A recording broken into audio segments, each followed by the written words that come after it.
मकर संक्रांतीच्या पार्श्वभूमीवर पतंगबाजी करताना नायलॉन मांजाच्या वापरावर प्रतिबंध घालण्यासाठी कोपरगाव शहर पोलीस ठाण्याचे पोलीस निरीक्षक भगवान मथुरे यांच्या मार्गदर्शनाखाली शहर पोलिसांनी शहरातील पतंग मांजा व्यापारी, विक्रेते, दुकानदार, महाविद्यालयाचे विद्यार्थी विद्यार्थिनी व नागरिक यांच्याशी संवाद साधत जनजागृती करण्यात आली। मकर संक्रांतीचा सण अवघ्या काही तासांवर येऊन ठेपला असून मकर संक्रांत सणासाठी लागणाऱ्या विविध वस्तूसह पतंग, मांजा, आसरी, लीळ यांच्या दुकानांनी कोपरगाव शहर फुलून गेले आहे। मकर संक्रांत सणाचे साहित्यासह पतंग, मांजा, आसरी खरेदीसाठी लहानांसह मोठ्यांनी बाजारात मोठी गर्दी केल्याचे चित्र पाहावयास मिळाले आहे।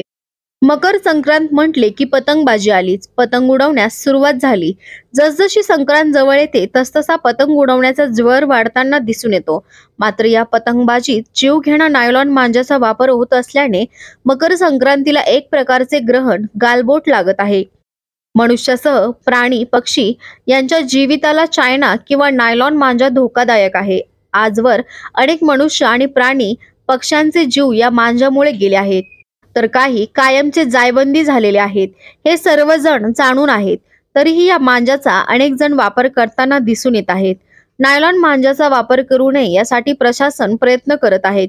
कोपरगाव शहरात शहर पोलिसांच्या वतीने जनजागृती करण्यात येत आहे। नायलॉन मांजाबाबत जनजागृती व्हावी याकरिता शहर पोलिसांनी मुख्य बाजारपेठेतील पतंग खरेदी विक्री दुकानदार यांना नायलॉन मांजाची खरेदी विक्री करू नये अथवा जवळ बाळगू नये याबाबत जनजागृती करण्यात आली। तसेच के.जे. सोमय्या कनिष्ठ विद्यालयातील येथील विद्यार्थी व विद्यार्थिनी यांना नायलॉन मांजाचा वापर करू नये याबाबत जनजागृती करण्यात आली आहे।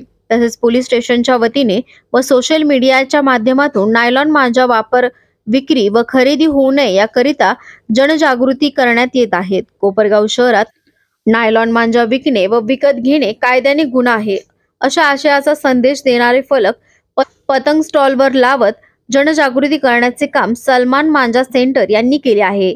कोपरगाव एक्सप्रेस न्यूज साठी सुनील ससाने, कोपरगाव।